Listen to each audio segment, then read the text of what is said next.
আসসালামু আলাইকুম, সুপ্রিয় দর্শক মণ্ডলী।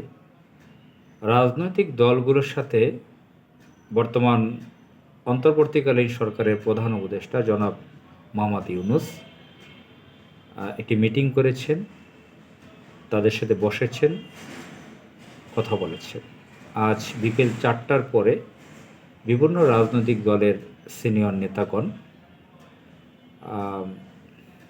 ফরেন একাডেমিতে ঢাকায়, রাজধানী ঢাকাতে ফরেন অ্যাফেয়ার্স একাডেমিতে এই বৈঠকে বসেছেন রাজনৈতিক দলগুলোর সাথে। এটা একটা জরুরি বৈঠক। আপনারা বর্তমান বাংলাদেশের পরিস্থিতি, সিচুয়েশন সম্পর্কে জানেন, কেমন সিচুয়েশন, কেমন পরিস্থিতি চলছে। ভারতের যে প্রসঙ্গ রয়েছে, ভারত বাংলাদেশের বিরুদ্ধে যে সন্ত্রাসী কার্যকলাপ চালাচ্ছে, বাংলাদেশে হাজারো সমস্যা রয়েছে, বিশেষ করে কয়েকদিন যাবৎ বেশ উত্তপ্ত হয়ে উঠছে বিভিন্ন বিষয়গুলো নিয়ে। তো এই মুহূর্তে রাজনৈতিক দলগুলো প্রধান উপদেষ্টা প্রফেসর ডক্টর মোহাম্মদ ইউনূসের সাথে বৈঠকে বসছেন। কি কথা হচ্ছে তাদের সাথে? আমি গণমাধ্যমে কিছুক্ষণ আগে দেখলাম যে বিএনপির সিনিয়র 5 জন নেতা, মির্জা ফখরুল ইসলাম আলমগীর সহ নজরুল ইসলাম খান, আমির খসরু মাহমুদ চৌধুরী, ডক্টর মঈন খান, ওনারা গিয়েছেন। জামাত ইসলামের আমির ডক্টর শফিকুর রহমান, আমিরে জামাত, তিনি সহ তার দলের সিনিয়র আরও কয়েকজন নেতা, 4-5 জন নেতা। বেসিক্যালি এই দুইটাই বড় দলের বড় নেতারা, এবং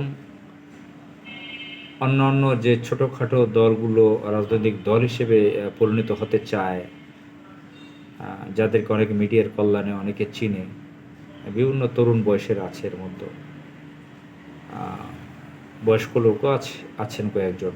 ছোটোখাটো দলটল আছে বাম ডান মিলে, সেই সকল দলগুলো থেকেও তাদের নেতাকর্মীরা সেখানে গিয়েছে। এগুলো আমি গণমাধ্যমে দেখেছি। আবার সামান্য আগে দেখলাম যে খবরে, ভিডিওতে দেখলাম যে আমিরে জামাত ডক্টর শফিকুর রহমান তিনি বের হয়ে এসেছেন। অন্য কে বের হয়ে এসেছে সেটা অত খেয়াল করি নেই, তারটা দেখানো হচ্ছিল। তখন সাংবাদিকগণ দাঁড়িয়ে আছেন প্রশ্ন করার জন্য। কি প্রশ্ন করেছেন, কি উত্তর দিয়েছেন সেটা আমি দেখি নাই। তো এই মুহূর্তে প্রফেসর ডক্টর মোহাম্মদ ইউনূসের কাছে রাজনৈতিক দলের সিনিয়র নেতারা বসেছেন। কি পরামর্শ দিয়েছেন ডক্টর ইউনূসকে, সরকারকে কেমন পদক্ষেপ নিবে দেশের জন্য, সেটা আমরা জানি না। তবে এটা মনে করতে পারি যে ভালো পদক্ষেপ নেওয়া দরকার। ভারতের ব্যাপারে আমাদের যথাযথ ভূমিকা পালন করা দরকার। ব্যবসা বাণিজ্য, অস্থিতিশীল পরিস্থিতি, আইন শৃঙ্খলা ঠিক নেই বলবো, এই অর্থে আওয়ামী লীগের লোকজন ঘোরাফেরা করছে, যারা দিকে আওয়ামী লীগের সন্ত্রাসীরা।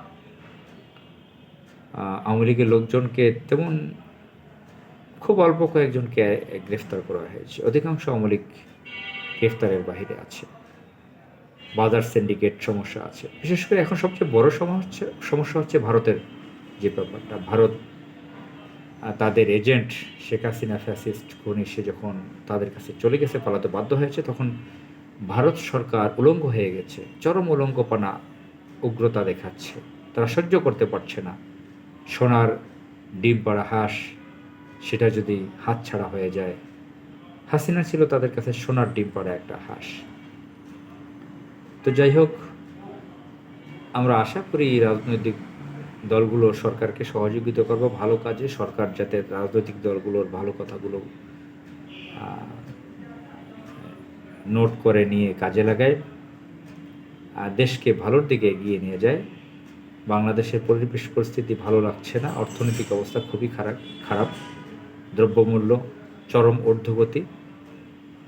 এগুলোকে ঠিক করতে হবে। ভারতকে দাঁত ভাঙ্গা জবাব দিতে হবে। ভারত যে দাদাগিরি করছে, যে সন্ত্রাসী করছে, তার যথাযথ জবাব দিতে হবে। আসসালামু আলাইকুম।